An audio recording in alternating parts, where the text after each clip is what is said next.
Reiniciando mais um dos nossos encontros. Vamos lá então.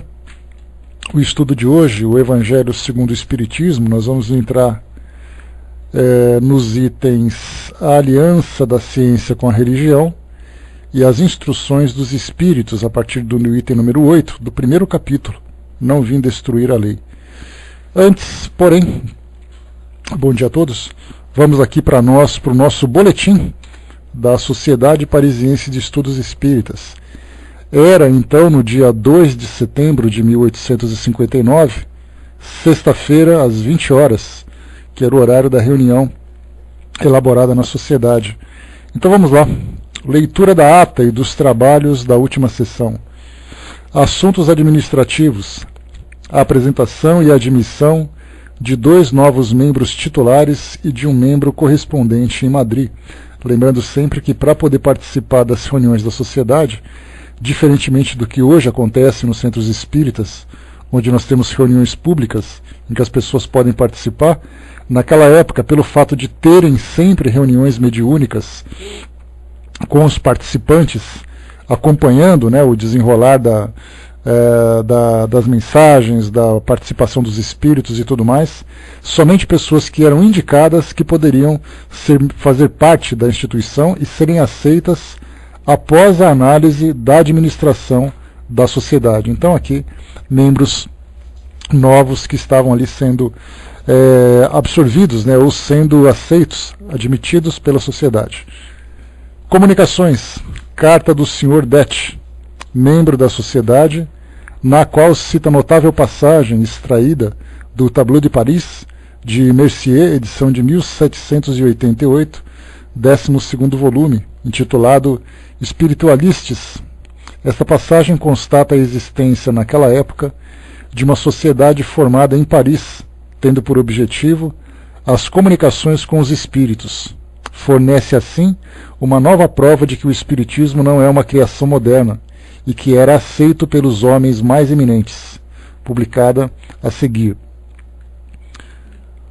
O Sr. S. observa a propósito que naquela época um tal Martinez Pascalis tinha fundado a seita dos martinistas, que também pretendia estabelecer relações com os espíritos por meios que os iniciados se comprometiam a manter em segredo.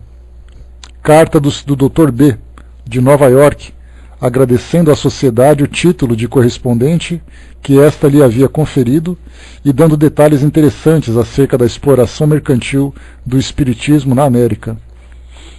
Comunicações de diversas cartas do Sr. Dumas, membro titular da sociedade de Seft, na Argélia.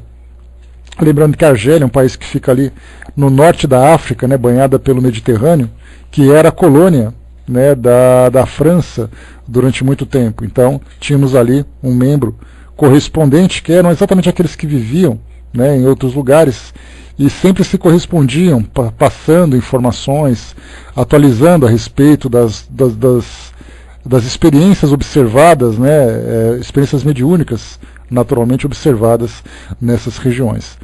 Então, contendo grande número de evocações, muitas das quais oferecem grande interesse do ponto de vista de estudo.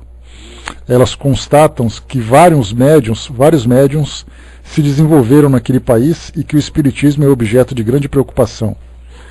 Entre os fatos citados, sobressai-se principalmente o seguinte: ao tentar escrever como médium, um carvoeiro semi-analfabeto não obteve senão traços irregulares, com os quais preencheu sucessivamente 6 páginas. Teve em seguida a ideia de colocar essas páginas uma depois da outra e achou que os traços concordavam entre si, formando um conjunto. Essa mesma pessoa depois chegou a escrever páginas inteiras com grande facilidade. Entretanto, a prolixidade, a abundância e a natureza de certas comunicações fazem recear uma obsessão. A prolixidade é quando se escreve muito, mas com pouco conteúdo. Então, naturalmente, um espírito que tem conhecimento, que quer transmitir alguma mensagem, evita palavras vazias, né, frases que muitas vezes são redundantes, para poder perdendo a objetividade, né, para serem objetivos. Enquanto que na obsessão, a grande preocupação que o espírito tem é ocupar o médium, nem que seja com um trabalho inútil, apenas para mantê-lo ocupado, não dando oportunidade para outras manifestações. E continua o boletim. O Sr. Allan Kardec presta esclarecimentos sobre um fato de manifestação espontânea que aconteceu numa reunião em sua casa e em circunstâncias notáveis. A princesa S, presente à reunião, e manifestou o desejo de evocar o Dr. Belfius, seu médico, morto há 7 ou 8 anos. 3 médiums, no número dos quais se achava a filha da princesa, que também era excelente médium, foram tomados de movimentos compulsivos violentos, quebrando o lápis e rasgando o papel. Intimado a identificar-se, depois de muita hesitação, o espírito terminou por dizer que não ousava revelar o seu nome. Coagido pelas perguntas, respondeu que sabiam seu nome pelos jornais, que era um miserável que tinha matado, que era o empregado do açougue, assassino da rua de La Roquette, executado recentemente. Interrogado sobre os motivos de sua presença, sem ter sido chamado, disse que tinha sido enviado por outros espíritos a fim de convencer os médiuns de que não escreviam o seu próprio pensamento. Termina pedindo que orem por ele, porque se arrepende de sua conduta e sofre bastante. Retirou-se depois que prometeram satisfazer o desejo e após lhe haverem dado alguns conselhos. Veio então o Dr. Belfius, respondendo com muita calma e lucidez às diversas perguntas que lhes foram dirigidas.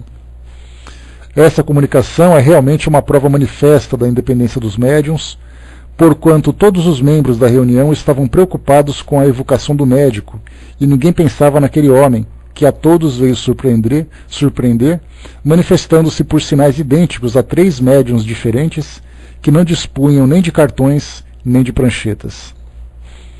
Leitura de uma comunicação espontânea obtida pelo Sr. R., membro da sociedade, sobre a antiguidade das crenças espíritas, bem como os traços que deixaram nas demais religiões, publicadas a seguir. Estudos. Evocação de Privat d'Auglemont, será publicada. Evocação do milionário avarento de Lyon, mais conhecido como Père Crespin, será publicada também. Esse então foi o boletim da reunião do dia 2 de setembro de 1889. Na manhã nós faremos a leitura do próximo boletim, que aconteceu no dia... Deixa eu ver aqui que eu me perdi. Que aconteceu no dia 8 de setembro, dia 9 de setembro de 1859. Então está aqui a leitura do nosso boletim da Sociedade Parisiense de Estudos Espíritas. Muito bem, voltando aqui então ao nosso roteiro, estamos no Evangelho segundo o Espiritismo, capítulo 1, Não Vim Destruir a Lei. Nós estamos no subitem, no segundo item, Aliança da Ciência com a Religião, o item número 8. Então diz para nós aqui Allan Kardec: a ciência e a religião são 2 alavancas da inteligência humana. Uma revela as leis do mundo material e a outra as leis do mundo moral. Mas aquelas e essas leis, tendo o mesmo princípio que é Deus, não podem contradizer-se.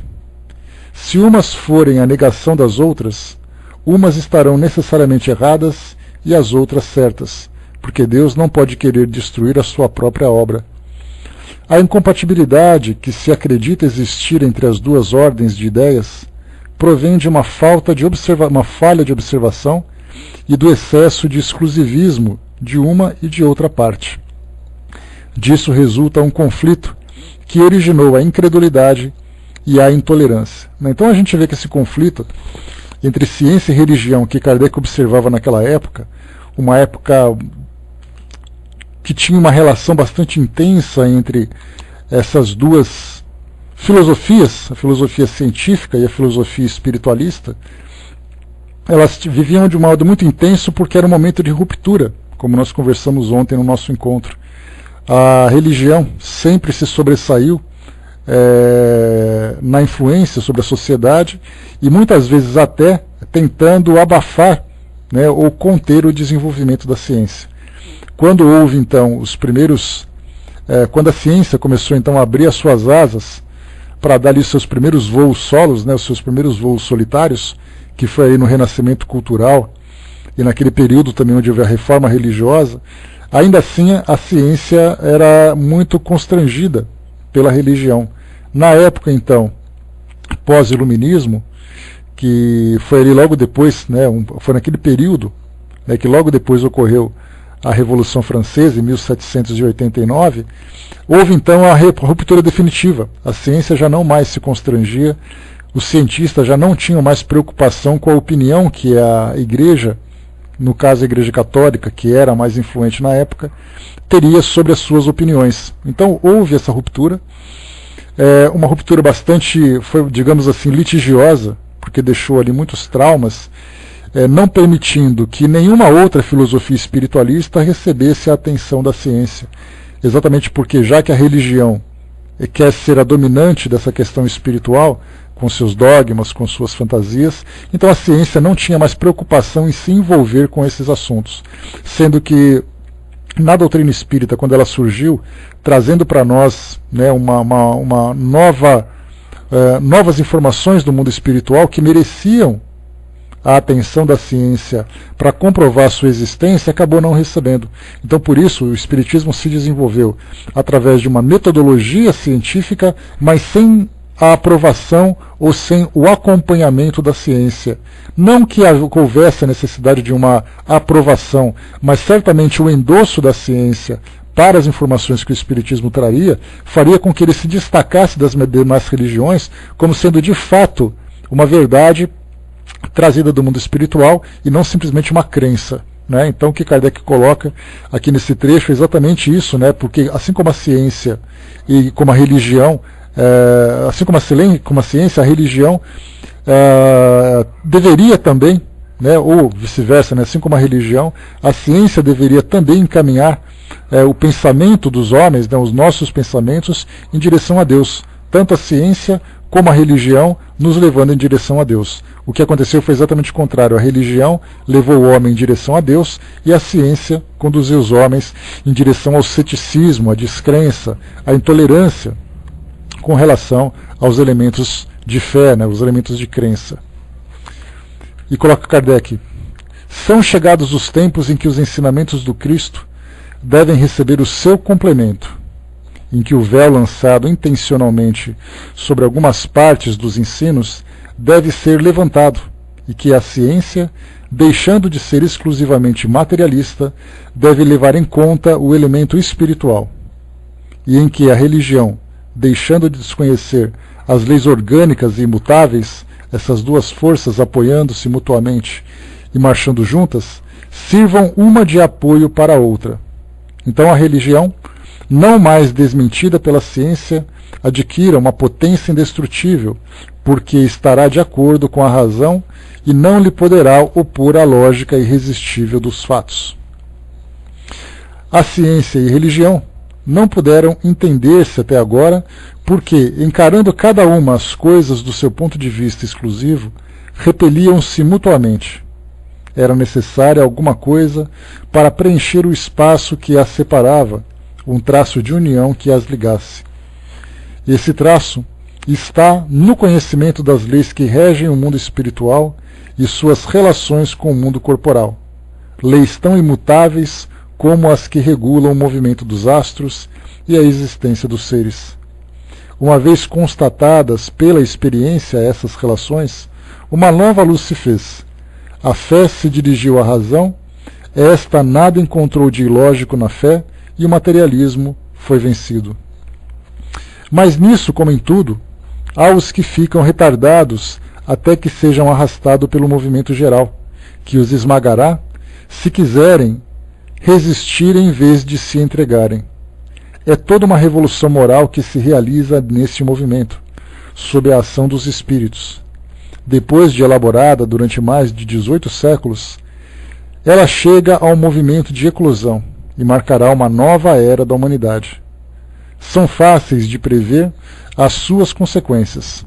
Ela deve produzir inevitáveis modificações nas suas relações sociais, contra o que ninguém poderá opor-se, porque elas estão nos desígnios de Deus, e são o resultado da lei do progresso, que é uma lei de Deus. Então, como vimos aqui, o que Kardec trazia para nós como previsão era exatamente a ciência começando a analisar a questão espiritual não mais como uma questão de fé, mas como objeto de estudo científico, como um objetivo de análise, como objeto de análise da ciência, assim como a física, a química, a biologia, a espiritualidade também seria analisada com essa mesma seriedade, com esse mesmo rigor. Era o que Kardec previa e era o que nós esperávamos. Mas, como vemos hoje na atualidade, como conversamos inclusive ontem sobre isso, vimos que hoje a doutrina espírita retomou aquela condição de fé que as demais religiões também se apresentam, não mais sendo estudada, né, da forma como nós esperávamos. Mas, fundamentalmente, se nós não conseguimos trabalhar nas questões científicas para analisarmos a doutrina espírita, no que diz respeito, por exemplo, à mediunidade, seria um objeto de estudo da ciência que comprovaria a existência de inteligências extracorpóreas que se comunicariam através dos médiuns, os fenômenos físicos, como no caso da atualidade, que nós vemos com mais frequência, os trabalhos de cura, vendo não mais uma questão miraculosa, mas vendo um elemento espiritual que provoca essas alterações e, consequentemente, a cura. Vemos também nas comunicações não mais um objeto de consolação, estimulando a esperança nas pessoas, mas fazendo com que uma psicografia se torne, né, ou se tornasse, né, pelo menos, um documento do mundo espiritual. Quando nós vimos, na década de 80, aquele documentário, aquela reportagem que falava de Chico Xavier, de um trabalho que ele fez de psicografias que acabou sendo utilizada nos tribunais, as cartas de Chico Xavier, que era o nome dessa reportagem, que a Rede Globo chegou até a fazer na época uma reportagem sobre isso, mostra então que as ciências jurídicas começaram a analisar essas psicografias, analisando a assinatura, analisando a questão moral do médium, as informações que foram transmitidas, como um elemento a se juntar nas provas que inocentassem aquelas pessoas, passando ali do dolo, né, que era a intenção, para culpa apenas ali acidental. Então isso foi veiculado naquela época e se tornou inclusive, né, vocês podem até encontrar isso em dissertações de mestrado, para quem estuda o direito, dissertações que abordavam essa situação de analisarem cartas psicografadas como provas nos tribunais. Naturalmente eram espíritas que fizeram curso de direito, depois faziam ali os seus mestrados, né, ou então trabalhavam até com tese de doutorado. Um livro foi publicado sobre isso, por uma advogada que é espírita também, falando sobre a análise de cartas psicografadas em tribunais. Então é um livro muito interessante para quem gosta dessa área de direito, vai encontrar com facilidade. Então procure na internet, né, livros, psicografia, tribunais, que vocês vão encontrar a autora. Aliás, se vocês encontrarem por aí, pesquisando, postem aqui na área de texto, por favor. Então, a gente vê que nós temos hoje vários elementos que podem ser estudados e trazendo para nós informações interessantes, analisadas a partir de uma perspectiva espírita, não mais a partir de uma perspectiva de fé, né, ou uma perspectiva científica, não mais uma perspectiva de fé. Então isso é importantíssimo para nós, vendo essa evolução. Só que, como já conversamos, diferentemente do que acontecia no passado, quando nós tínhamos ali grandes cientistas de renome, ganhadores de prêmios, né, como no caso do Prêmio Nobel, por exemplo, estudavam a doutrina espírita, os fenômenos principalmente. Hoje não, hoje nós vemos ali experiências que são feitas isoladamente, sem a utilização de recursos científicos que hoje as universidades ou os institutos de pesquisa podem oferecer. Então, infelizmente, nós tivemos ali, como comentamos, uma regressão nesse aspecto científico, mas ao mesmo tempo tivemos ali um estímulo muito grande para a questão da fé mesmo, e até mesmo da filosofia nesse aspecto da doutrina espírita. Então, recuamos num ponto, mas progredimos no outro de uma forma bastante intensa. diferentemente do que acontecia de Kardec, né? Ele procurava sempre estimular o avanço da ciência para poder justificar ou afirmar a doutrina espírita, e hoje, na atualidade, nós temos a análise, o raciocínio espírita, a fé espírita se sobressaindo mais do que o aspecto científico. Então, na verdade, nós temos que tentar fazer com que a doutrina espírita evolua de uma forma equilibrada nos seus três aspectos, não mais, né, num ou no outro, gerando ainda, deixando ainda lacunas a serem preenchidas. Então esse aqui, né, o que nós vemos agora, a aliança da ciência com a religião, e no livro Depois da Morte, que nós estamos estudando, Leon Denis fala também, que é o próximo capítulo que nós vamos estudar no nosso próximo encontro, fala sobre a ciência e o espiritismo. Então nós estamos ali fazendo uma combinação interessante entre temas do Depois da Morte com temas também aqui do nosso Evangelho segundo o Espiritismo. Muito bem, fechamos por aqui essa parte. O próximo item que nós teremos são as instruções dos Espíritos. Como eu conversei com vocês já, quando nós estudamos o nosso Evangelho segundo o Espiritismo, nós temos uma estrutura bastante interessante que Kardec utilizou.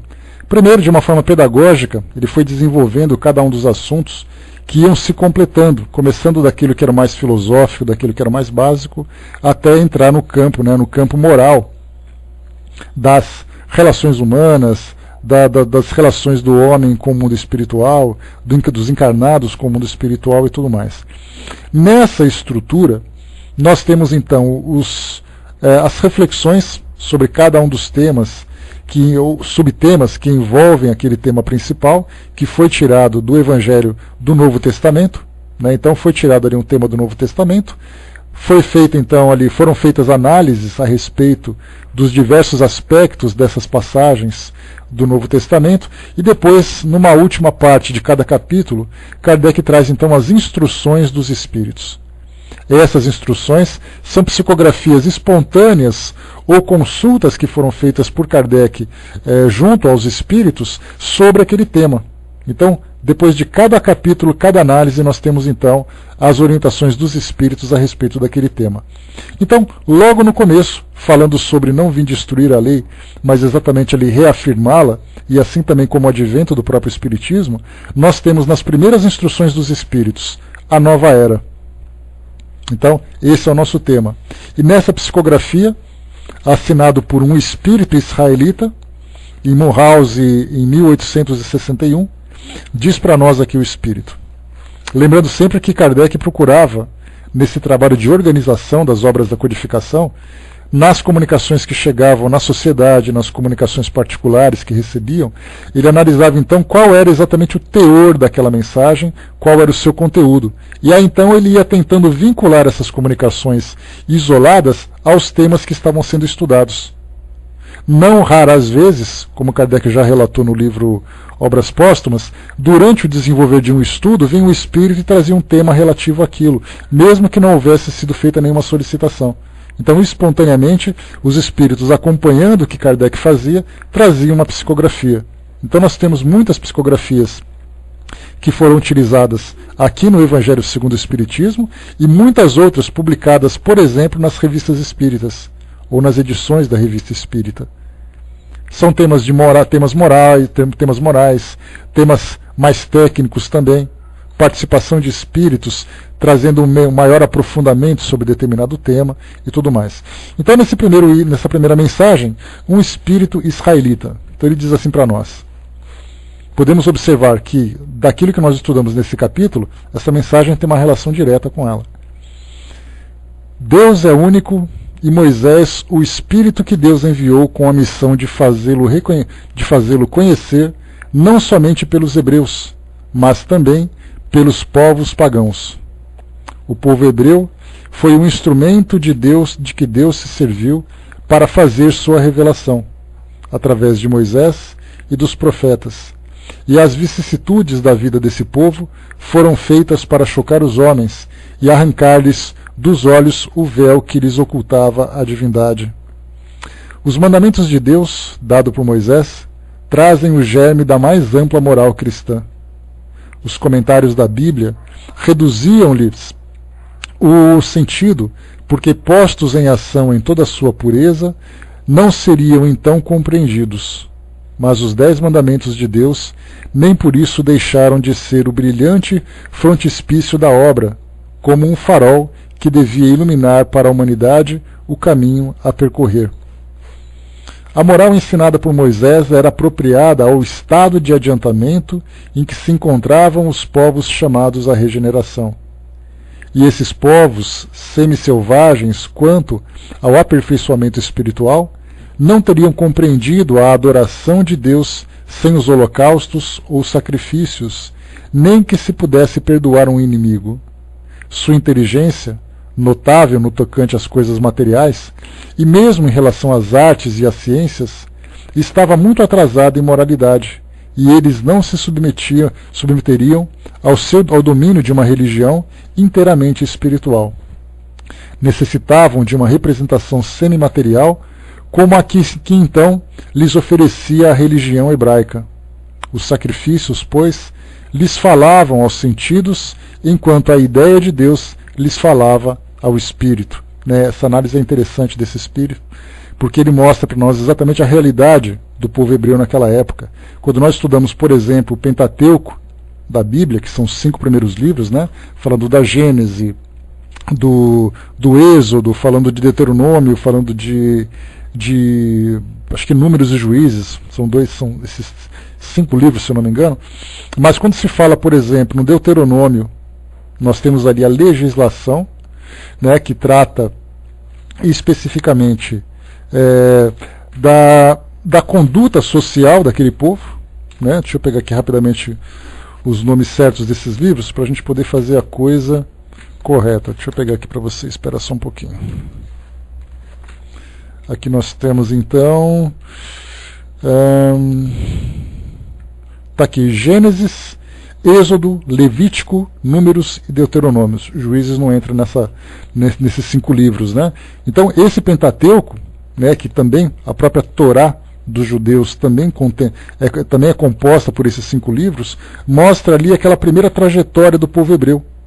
Então, primeiro a criação, depois o Êxodo, que é a mudança para a Terra Prometida, Levítico, que fala muito sobre esses rituais, inclusive orienta como você fazer um holocausto. O holocausto nada mais é do que você incinerar um sacrifício que pode ser, dentro daquela alegoria de Caim e Abel, pode ser ali vegetais ou pode ser animais, mas aí depois nós vemos que aqui em Levíticos a orientação para o holocausto de animais, ele é orientado com relação ao tamanho do altar que deve ser feito, de que forma que as coisas devem ser executadas para que esse sacrifício chegue realmente a Deus. Inclusive a ideia que se tinha é que quando você queimava um animal nesse holocausto através desse sacrifício, a fumaça que subia era exatamente ali o animal, na sua condição de essência, que acabava subindo em direção aos céus. Era a crença que se tinha. Por isso que se queimava e aquela fumaça então subia. Então, esse sacrifício era orientado naquela época exatamente pela necessidade de materializar a fé, como a gente já conversou outras vezes. Então, se faz um altar sagrado, se faz uma pira onde se tem ali a incineração, a forma como se cortam os animais. Não é de qualquer jeito que você corta, tem um jeito correto. Tudo isso que nós vemos de uma prática religiosa para aquela época. Então muitas vezes dizem assim, poxa, mas hoje nós temos ali as religiões tradicionais que condenam, por exemplo, o sacrifício dos animais. Mas naquela época isso era aceitado e orientado como se fazer. Então por que hoje se condena, naquela época não? Aí nós temos exatamente ali a evolução de cada religião, de cada pensamento, nesse objetivo de se espiritualizar cada vez mais. Sair do ritual, das práticas materialistas, para um período, um momento, em que a religião se torna essencialmente moral, essencialmente mental, através do pensamento, através dos sentimentos, e não mais das práticas ritualísticas. Mas pelo que nós observamos hoje, nós vemos que isso aí está muito distante de acontecer ainda, de nos desapegarmos totalmente das práticas materiais. Porque hoje nós podemos não ter os sacrifícios como eram feitos naquela época pelo povo hebreu.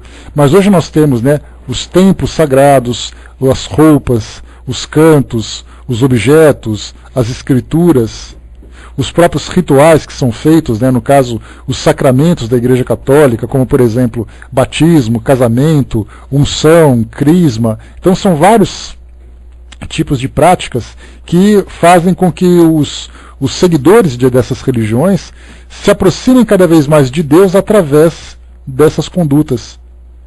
E o que a doutrina espírita trouxe para nós foi exatamente o desapego a todos os tipos de prática. Então, embora ainda tenhamos alguns resquícios desse tipo de prática, porque a grande maioria dos seguidores do espiritismo, dos estudantes do espiritismo, são aqueles que migraram de outras religiões. E naturalmente trazem ainda, né, aqueles resquícios do que faziam no passado. Né, aqueles atavismos que tinham no passado continuam tendo hoje, mas cada vez menos. Conforme se vai estudando, conforme vai se aprofundando, né, dentro dos estudos espíritas e tudo mais, nós vamos então nos distanciando das práticas materiais para nos trabalharmos exclusivamente na parte espiritual. Então, em cada tempo, quando nós observamos hoje, e muitas vezes somos até um pouco cruéis nas nossas críticas, porque eles fazem, porque eles se comportam dessa forma, porque se vestem daquela forma. Na verdade, nós temos que entender que cada indivíduo, cada filosofia, cada escola tem o seu momento, tem o seu tempo. E aí então ela vai trabalhando e com o passar do tempo ela vai então se modificando. Como nós conversamos no nosso encontro anterior do estudo do Evangelho segundo o Espiritismo, nós comentamos que a doutrina espírita vai começar então a trazer para o mundo um novo pensamento do mundo espiritual. E isso vai influenciar as religiões, que elas vão se modificando gradualmente nas suas práticas, na sua filosofia, exatamente por compreender que a relação do indivíduo com Deus, ela se dá espiritualmente, não materialmente. Então, por isso, temos que compreender o tempo, o momento de cada religião. O Brás colocou, né, nos ocidentais fomos muito infelizes, né, de terem sido orientados pela Torá ao invés dos Vedas, né? Olha, Brás, cada grupo tem ali o seu tempo, cada grupo sente sua trajetória, né?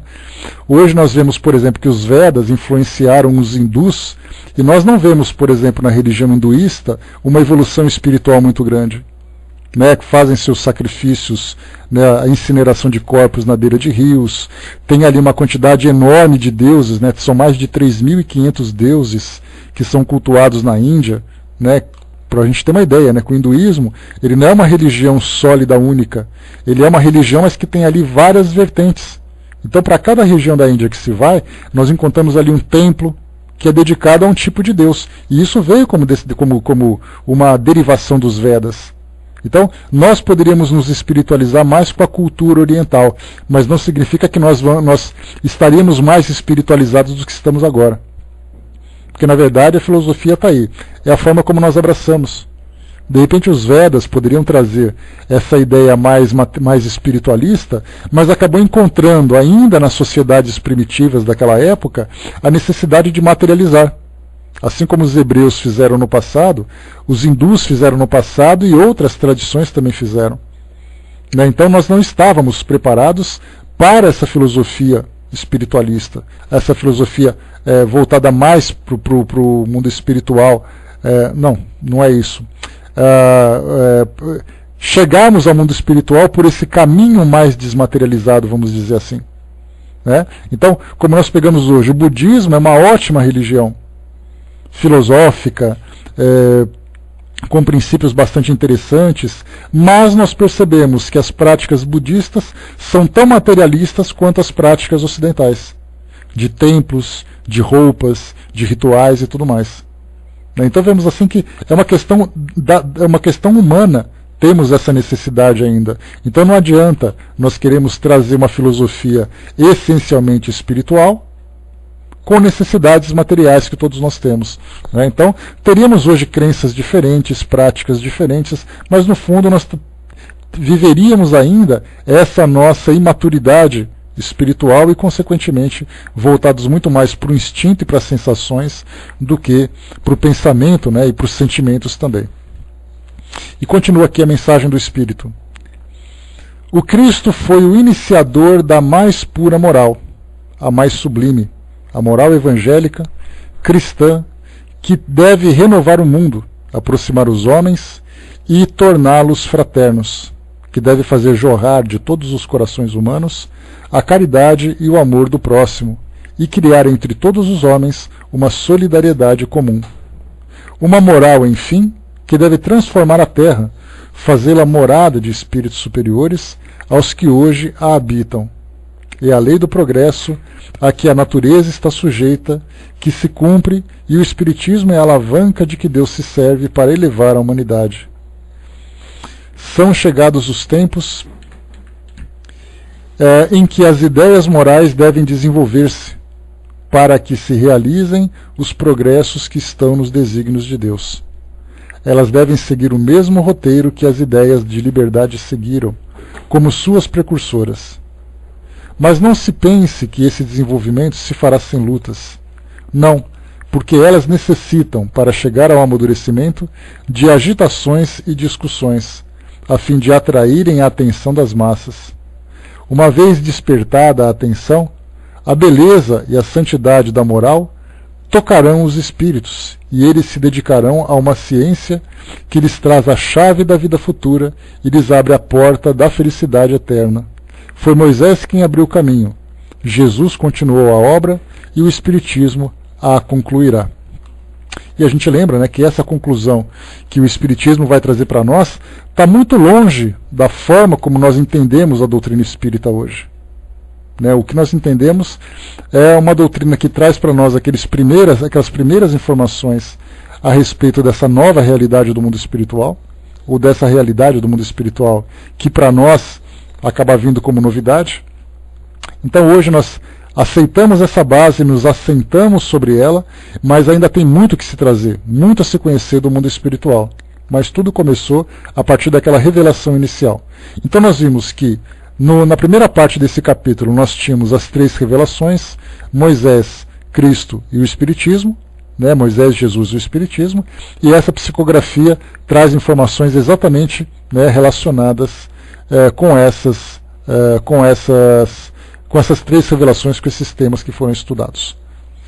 Muito bem, então esse primeiro espírito aqui, o espírito israelita, que falava sobre essa relação das 3 revelações. Na segunda psicografia, nós temos agora aqui Fenelon, em Poitiers, 1861.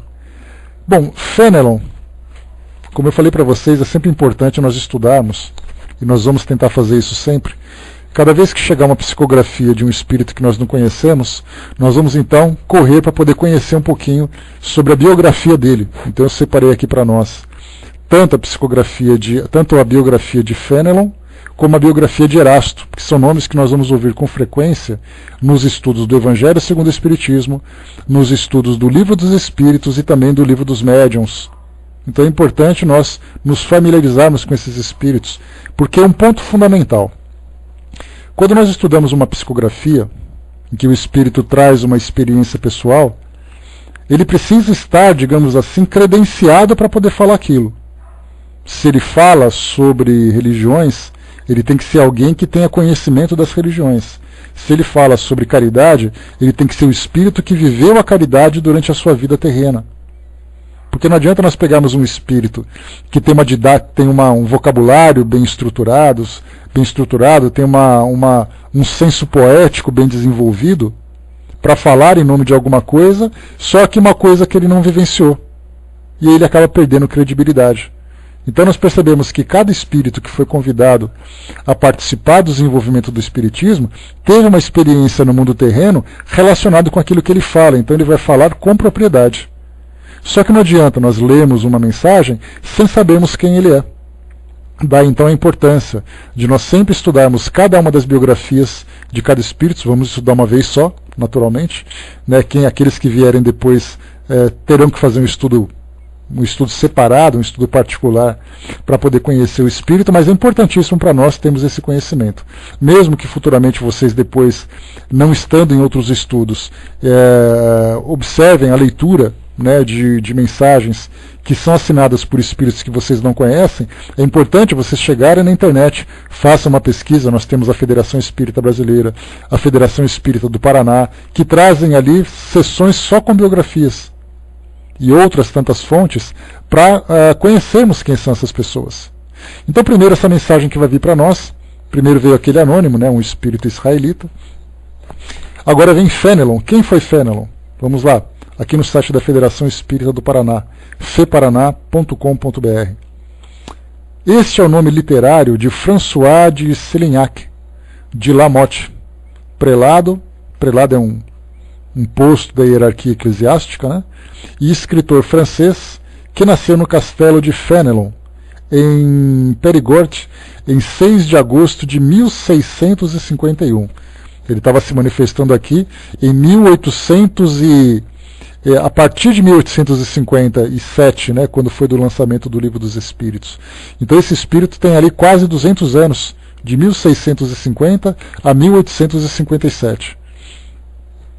Ordenou-se sacerdote em 1675 e passou a dirigir uma instituição que tinha por objetivo educar as jovens protestantes convertidas ao catolicismo, né? Essa daqui, inclusive, essa medida de criar instituições para educar ou reeducar jovens, tanto jovens, né, do sexo masculino ou do sexo feminino, para convertidos do protestantismo para o catolicismo, isso foi parte da Contra-Reforma. Porque nós lembramos, né, que naquela época, ali do final do século XV, começo do século XVI, nós tínhamos muitas insatisfações dos participantes da Igreja Católica com relação às práticas, principalmente, né, do papado, de grandes lideranças da religião católica.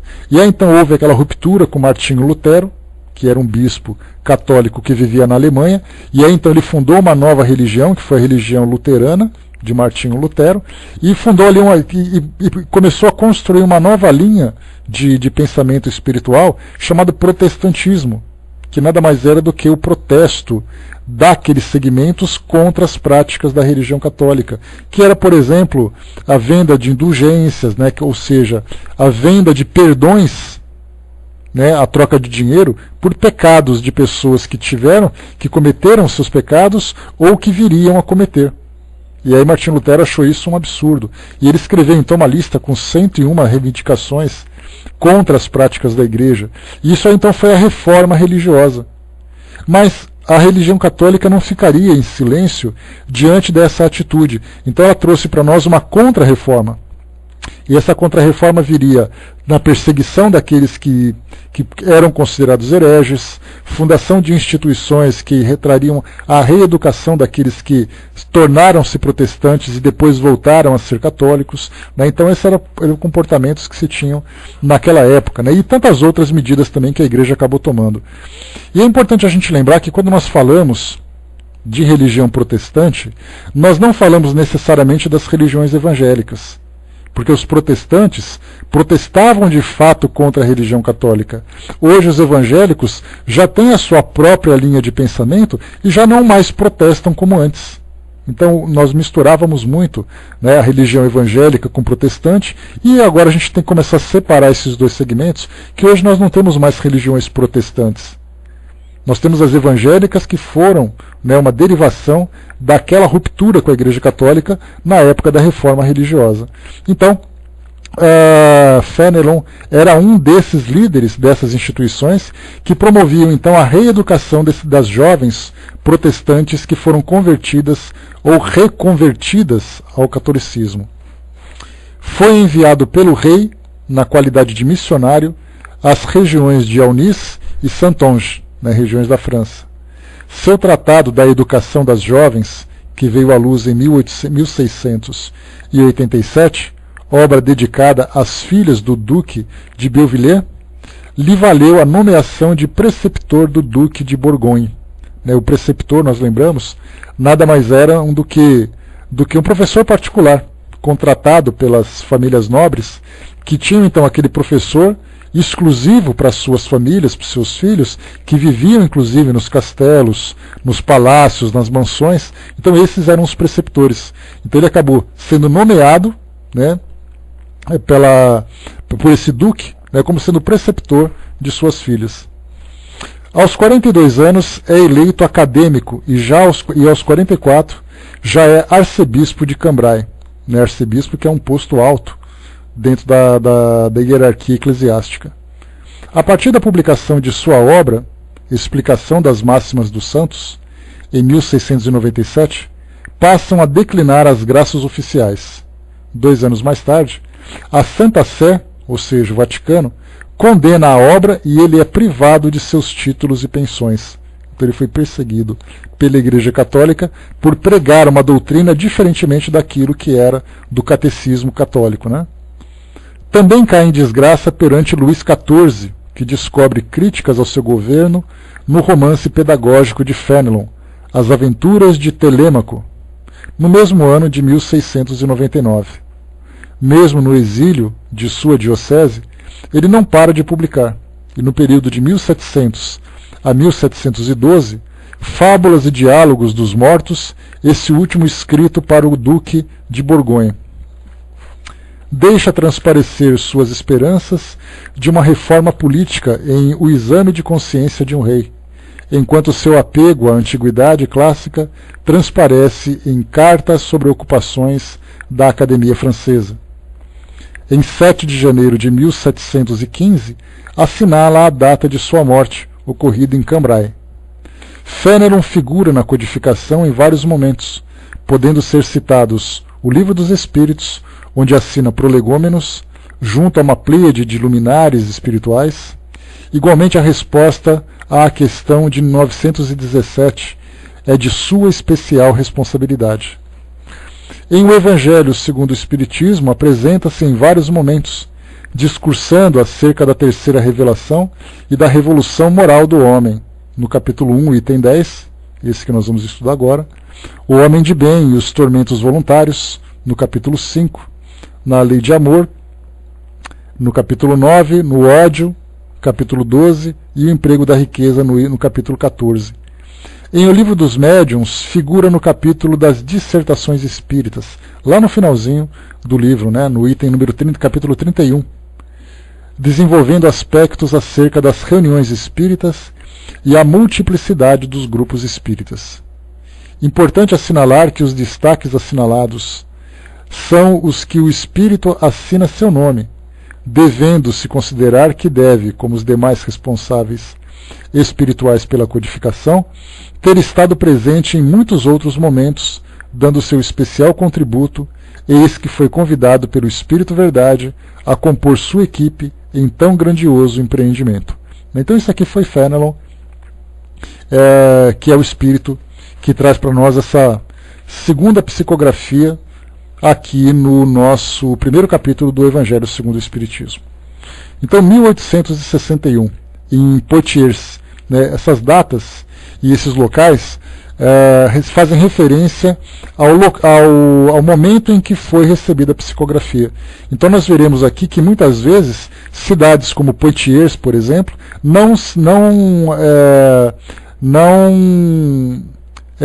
possuíam necessariamente uma instituição espírita, já que, se fosse na sociedade parisiense, teria que ser Paris.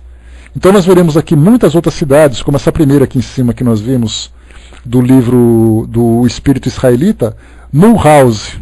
Mulhouse é o local, 1861 é a data. Então vemos aqui que também pode ser uma resposta recebida por um único médium, pode ser uma resposta, uma psicografia recebida por um grupo de pesquisas espíritas, de uma instituição que foi fundada, né? Então aqui embaixo temos também Fénelon numa outra região que não era Paris. Então não foi Kardec que recebeu. As pessoas recebiam, como a sociedade parisiense centralizava o desenvolvimento da codificação, as pessoas enviavam psicografias, enviavam cartas para que Kardec tomasse conhecimento. Ele foi então arquivando, catalogando isso tudo, analisando cada psicografia, porque Fénelon não se manifestava exclusivamente nessa cidade com esses médiums, mas ele podia se manifestar em outros locais. E aí Kardec então fazia o trabalho de comparação para autenticar, digamos assim, a psicografia. Então, Mensagem de Fénelon em Poitiers, em 1861. Diz para nós aqui, item número 10. Um dia, Deus, em sua inesgotável caridade, permitiu ao homem ver a verdade através das trevas. Esse dia foi o advento de Cristo. Depois do vivo clarão, as trevas se fecharam de novo. Ele faz referência à Alta Idade Média, né, naquele período de perseguições, de obscuridades e tudo mais. O mundo, após alternativas de verdade e obscuridade, novamente se perdia. Então, semelhantes aos profetas do Antigo Testamento, os Espíritos começaram a falar e a vos advertir. O mundo foi abalado nas suas bases. O trovão ribombará. Sede firmes. O Espiritismo é de ordem divina, pois repousa sobre as próprias leis da natureza. E crede que tudo que é de ordem divina tem um objetivo elevado e útil. Vosso mundo se perdia. A ciência, desenvolvida com o sacrifício dos interesses morais, vos conduzia unicamente ao bem-estar material, revertendo-se em proveito do espírito das trevas. Vós o sabeis, cristão. O coração e o amor devem marchar unidos à ciência. O reino do Cristo, ai de nós, após 18 séculos, e apesar do sangue de tantos mártires, ainda não chegou. Cristãos, voltai para o Mestre que vos quer salvar. Tudo é fácil para aquele que crê e que ama. O amor o enche de gozo inefável. Sim, meus filhos, o mundo está abalado. Os bons espíritos vô-lo dizem sempre. Curvai-vos o sopro precursor da tempestade, para não serdes derrubados. Quero dizer, preparai-vos e não vos assemelheis às virgens loucas que foram apanhadas desprevenidas à chegada do esposo. Ele faz uma referência aqui à passagem do Novo Testamento. A revolução que se prepara é mais natural do que é mais moral do que material. Os grandes espíritos, mensageiros divinos, insuflam a fé, para que todos vós, obreiros esclarecidos e ardentes, façais ouvir vossa humilde voz. Porque vós sois o grão de areia, mas sem os grãos de areia não haveria montanhas. Assim, portanto, que essas palavras, nós somos pequenos, não tenha sentido para vós. E a cada um a sua missão, a cada um o seu trabalho. A formiga não constrói o seu formigueiro e animaizinhos insignificantes não formam continentes? A nova cruzada começou. Apóstolos da paz universal, e não da guerra, modernos São Bernardos, olhai para a frente e marchai. A lei dos mundos é a lei do progresso. Aqui um detalhe interessante, me recordo que nessa passagem final, quando fala que nós somos modernos São Bernardos, apóstolos da paz e não da guerra, modernos São Bernardos, conta a história de São Bernardo, que foi um bispo católico, que na época das cruzadas, ali nos séculos 9, século 10, século 11, as cruzadas, os cristãos europeus se juntavam, formando aqueles grandes exércitos, e se dirigiam em direção a Jerusalém, para poder expulsar de lá os muçulmanos. Então nós tivemos aquelas guerras, né? Até filmes foram produzidos a esse respeito. Um filme muito interessante é o filme Cruzada, que fala sobre Salah ad-Din naquela época, né? Que era o líder dos muçulmanos, com um dos reis da França naquela época. E aí então, no momento em que se organizavam esses grandes exércitos para marcharem em direção a Jerusalém, havia a necessidade de angariar recursos, porque precisava de ouro, precisava de comida, precisava de pessoas. E São Bernardo, que era exatamente esse bispo, fazia em praça pública discursos tentando comover as pessoas e convencê-las a participar dessas empreitadas. Então formavam aqueles exércitos de voluntários, com doações, com tudo aquilo que eles precisavam, e aí São Bernardo era um desses grandes responsáveis. E aqui Fenelon fala para nós que nós devemos ser modernos São Bernardos, que significa fazermos aquele mesmo papel de levar o conhecimento espírita ao mundo, não mais em direção à guerra. Como está escrito aqui, ó, apóstolos da paz universal e não da guerra.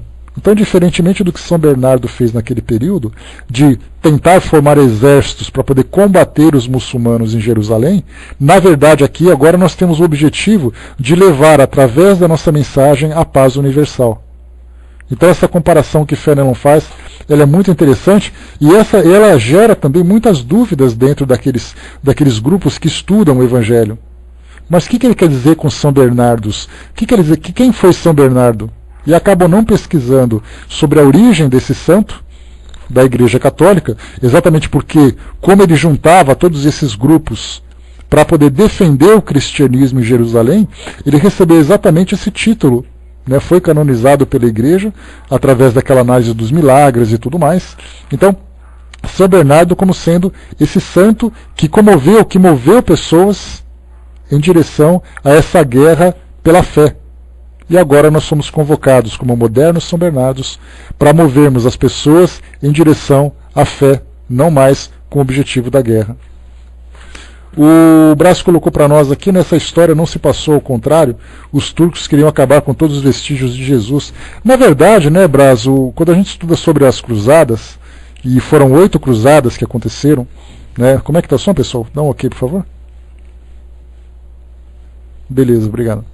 Então, quando se fala sobre as cruzadas, que foram 8 que aconteceram, era porque naquela terra de Jerusalém, nós temos ali 3 grandes religiões concentradas até hoje. Né? Então, se elas aconteciam no ano 900, no ano 1000, desse nosso calendário, no calendário pós-Cristo, né, vamos dizer assim, no calendário gregoriano, então nós temos...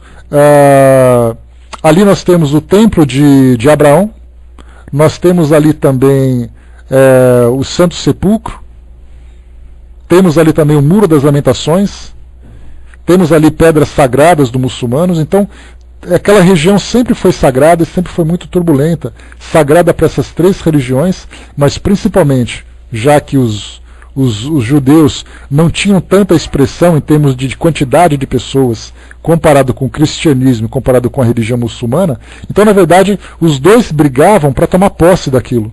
Então um tomava posse, vinha o outro com um exército maior e depois expulsava. Depois o outro formava um outro exército, vinha e expulsava. Então cada um brigando para tomar conta daquilo tudo, e até hoje a gente vê, né, que essa briga que existe entre judeus, entre muçulmanos, lá na faixa de Gaza, na Cisjordânia, naquela região de Israel, tudo isso é consequência desse passado. Aí perguntar assim, como isso começou? Quem é o culpado? Aí nós estaríamos tendo ali uma opinião tendenciosa, porque é uma história muito longa, cheia de reveses, cheia de detalhes que nós não compreendemos. Né? A gente só fica esperando o dia que isso vai acabar. Agora, quando isso começou, infelizmente a gente não sabe como isso aconteceu.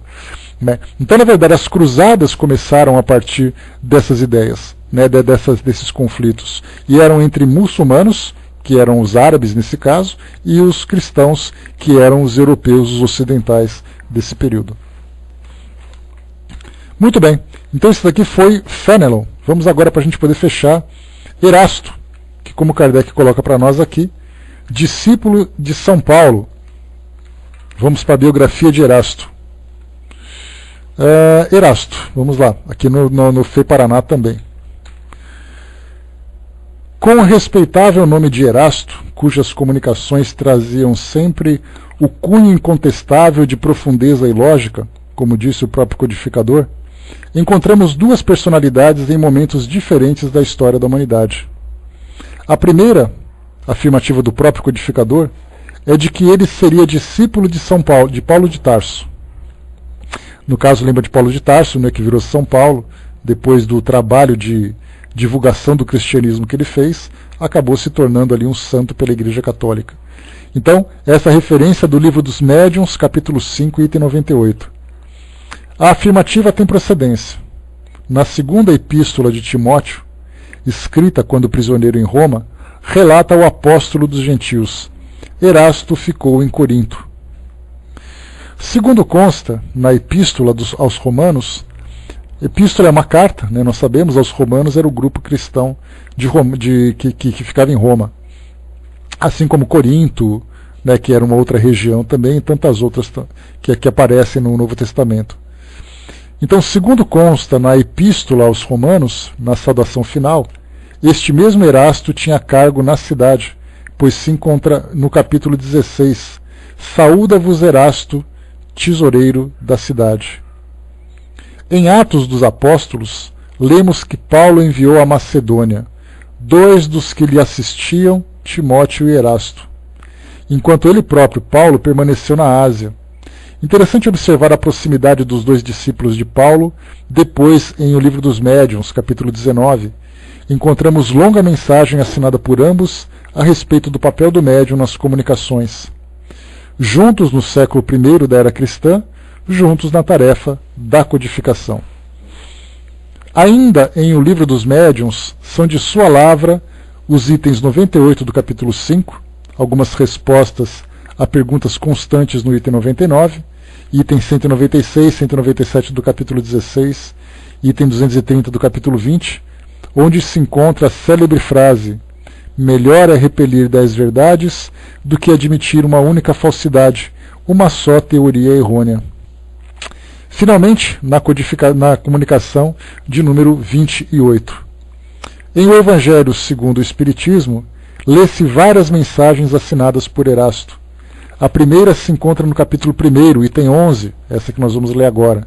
A segunda é no capítulo 20, item 4, e se intitula Missão dos Espíritas, trazendo a assinatura de Erasto, anjo da guarda do médium, aditando oportunamente o codificador de que o médium seria o senhor Dumbell. E as comunicações de Erasto, elas são de grande credibilidade, como Kardec relatou, e também muito técnicas. Então, muitas das mensagens voltadas para o estudo da mediunidade, Erasto era o responsável pela orientação. As demais compõem os itens 9, caracteres do verdadeiro profeta, 10, os falsos profetas da erraticidade, ambas datadas de 1862, sendo que na última é o próprio espírito que se identifica como discípulo de São Paulo, o que igualmente faz no capítulo 1, item 11, de O Evangelho segundo o Espiritismo, e capítulo 31, número 27, de O Livro dos Médiuns. Outra referência a esse espírito se encontra na Revista Espírita, ano de 1869, da Edicel, no índice biobibliográfico, onde é apresentado como tendo sido Tomás Liber, dito Erasto, médico, filósofo e teólogo alemão, nascido em 1524 e morrido em 1583. Foi professor de medicina em Heidelberg e em moral na Basileia. No campo da teologia, combateu o poder temporal da Igreja e se opôs à disciplina calvinista e à ordem presbiteriana. Aqui vale para a gente um comentário. Quando se fala em poder temporal, a expressão temporal significa o poder da Igreja sobre a administração dos bens terrenos. Então, por exemplo, a fundação do Vaticano, como sendo ali uma instituição independente, fundada para a Igreja Católica e administrada pela Igreja Católica, foi uma consequência desse poder temporal na época. Tanto que o Papa, quando veio ao Brasil, ele não veio apenas como líder da religião católica, ele veio também como chefe de Estado, por ser ali, digamos, o presidente do Vaticano. Então, o Vaticano naquela época tinha exércitos, hoje já não tem mais, hoje nós temos o exército da Suíça, que faz a guarda do Papa, lá em Roma, no Vaticano, mas o Vaticano tem banco para administrar, como tem hoje também, tem ali o seu país, tem as suas propriedades. Então o Papa era responsável não apenas pela condução espiritual dos seus fiéis, ele era também o responsável pelo patrimônio da Igreja aqui na Terra.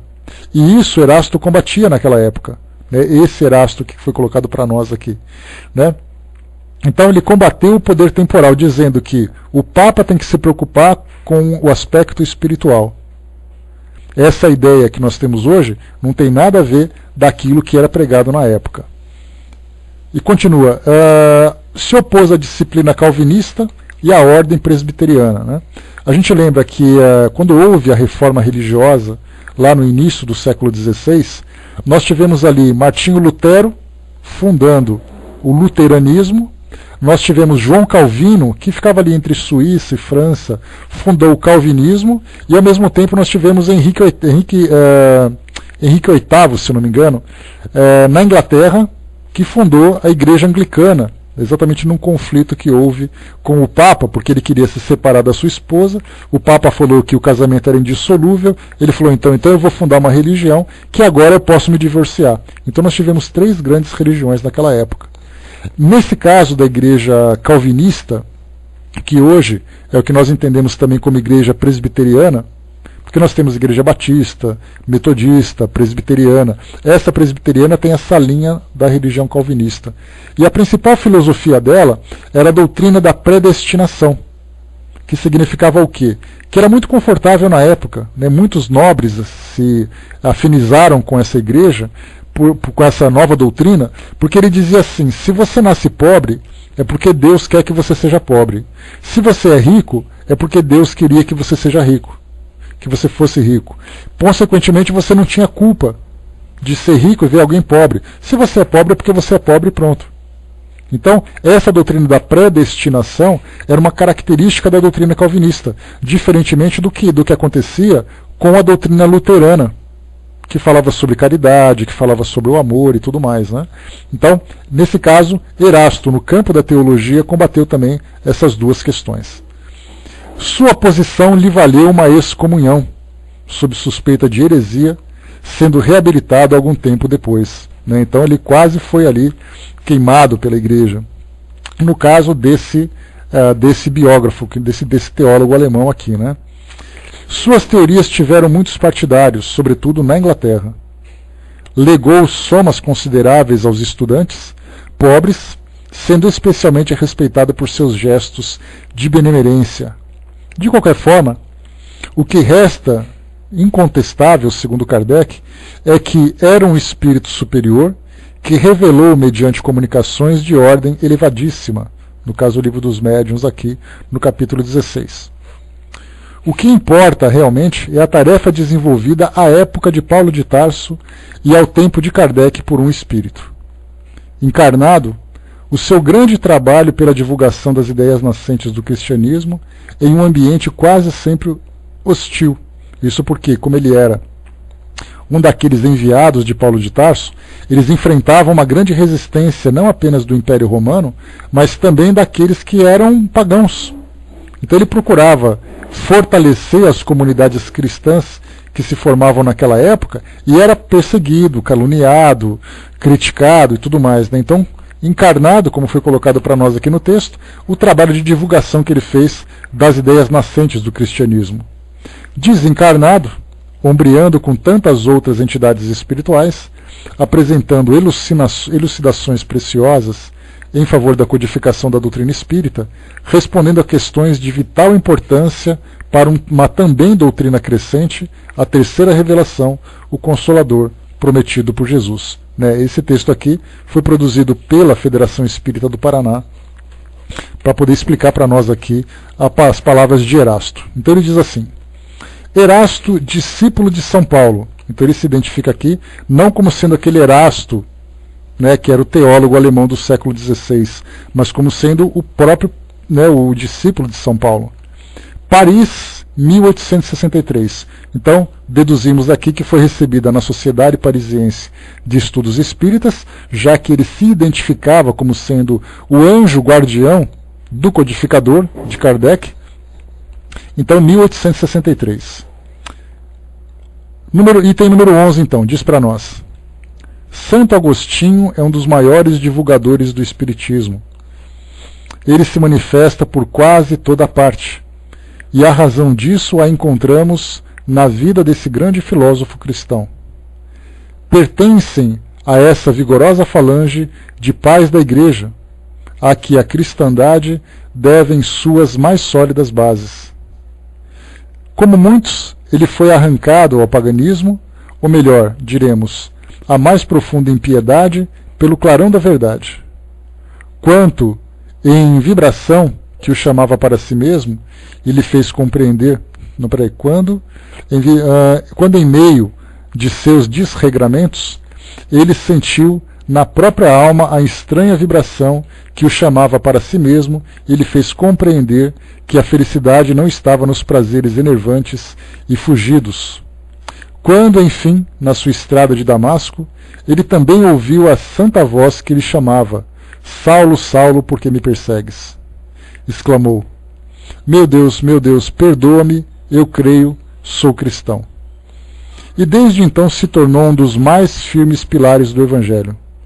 Podemos ler, nas notáveis confissões desse eminente espírito, as palavras características e proféticas, ao mesmo tempo que ele pronunciou ao ter perdido Santa Mônica. A Santa Mônica era a mãe, né, de Santo Agostinho. Onde nós estamos aqui? Tá. Estou certo de que minha mãe virá visitar-me e dar-me o seu conselho, revelando-me o que nos espera na vida futura. Que lição nessas palavras e que brilhante previsão da futura doutrina.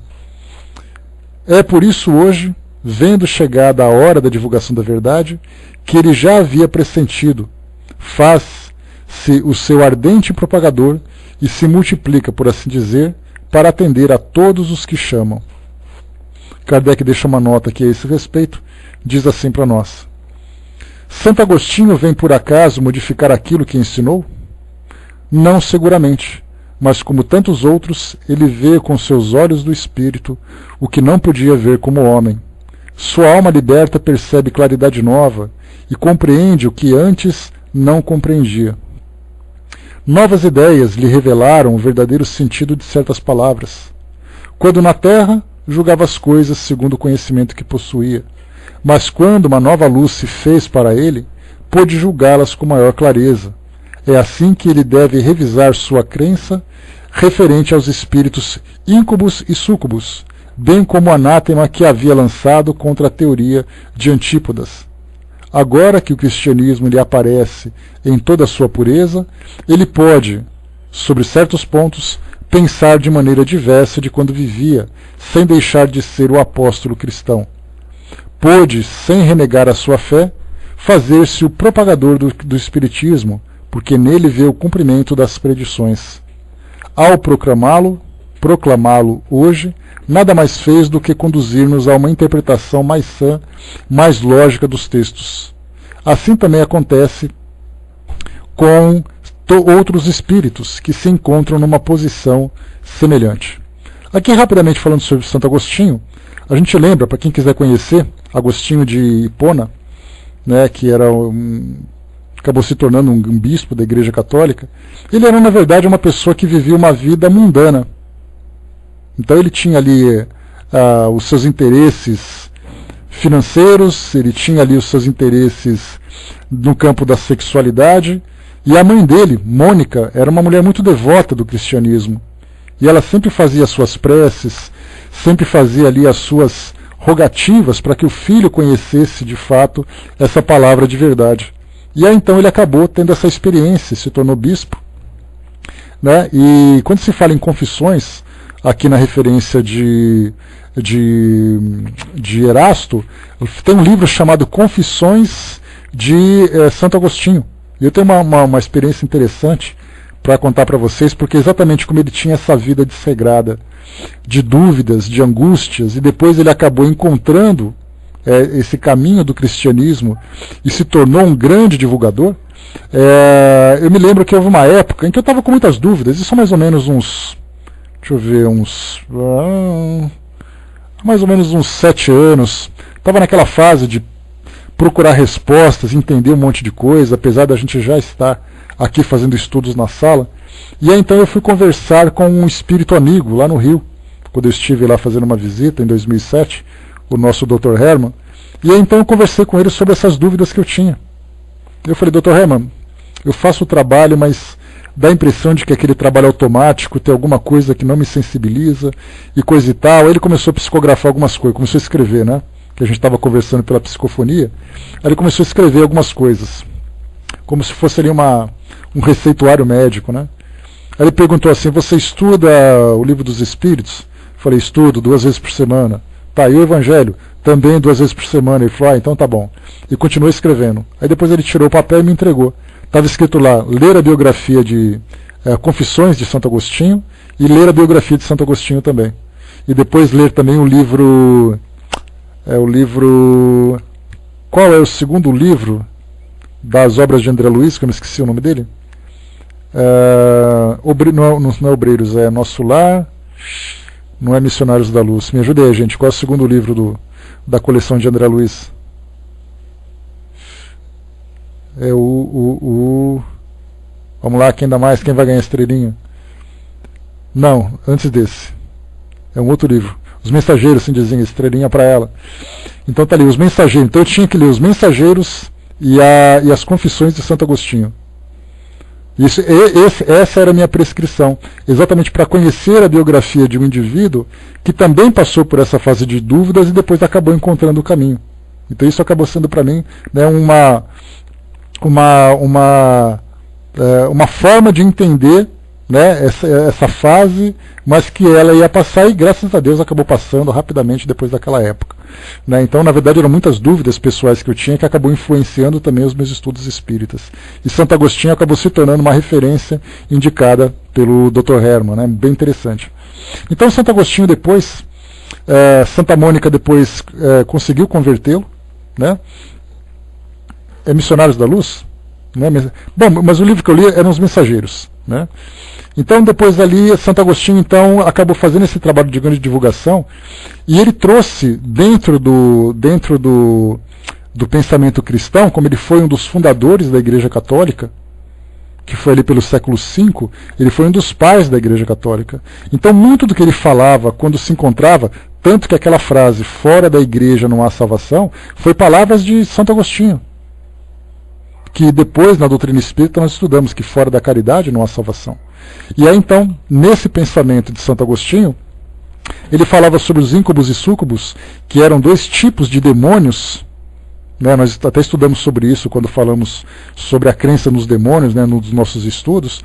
E aí então ele falava sobre demônios que se caracterizavam como masculinos e femininos para poder assediar os encarnados através da sexualidade desregrada, né? E outras críticas que ele fazia também. E como Kardec faz observação é assim: Santo Agostinho, quando estava encarnado na fundação da igreja, ele trouxe um pensamento que era o que ele tinha.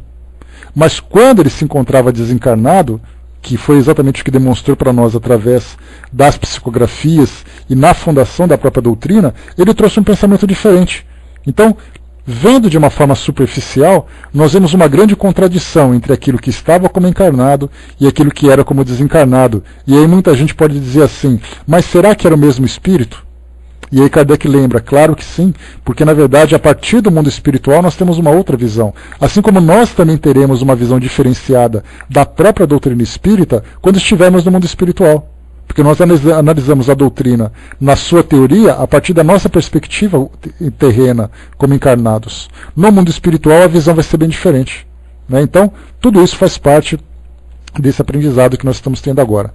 Então lemos aqui sobre Erasto, lemos aqui sobre Santo Agostinho, lemos sobre Fénelon, lemos sobre aquele espírito israelita, todos eles falando dessa grande base que veio para nós o Espiritismo como sendo uma terceira revelação, ou, como preferirmos, um complemento daquilo que inicialmente Moisés trouxe naquela sua codificação inicial, através daqueles mandamentos. Depois nós tivemos através de Jesus, que também trouxe para nós uma outra codificação, que nada mais foi do que uma filosofia nova. E depois a doutrina espírita, juntando todos esses ensinamentos e revelando o mundo espiritual a partir dessa nova perspectiva que nós temos hoje. Pessoal, fechando por aqui então o nosso estudo de hoje, né? Tive que correr porque era bastante coisa para a nossa leitura. Não sei se vocês ficaram meio tontos assim de tantas palavras, tantos textos, né? Mas acho que deu para a gente pegar assim, uma base daquilo que é importante para todos nós. Então nós fechamos por aqui esse primeiro capítulo. O próximo capítulo será... Só um instantinho. Ah, sim, fica aí, Hermes, que eu vou repetir tudo, depois você fica aí esperando que eu vou ler tudo para vocês de novo, pode deixar. Vamos lá. Ainda bem que a gente tem tecnologia, né? Deixa eu só pegar para nós aqui quais são os textos que nós vamos... É particular, claro, né? Só para ele. Lemos então aqui o primeiro capítulo, que diz para nós: não vim destruir a lei. Falamos sobre as 3 revelações, a aliança da ciência com a religião e as instruções dos espíritos. O próximo capítulo, capítulo 2, meu reino não é deste mundo. Falaremos sobre a vida futura, a realeza de Jesus, o ponto de vista e mais instruções dos espíritos, então, na próxima semana. Tá? Então eu vou passar agora para a nossa amiga Andréia, que vai fazer o encerramento para nós, e daqui a pouco eu volto para dar para vocês aqui os recadinhos. Tá? Aguardem aí. Tá? Já lembrando que amanhã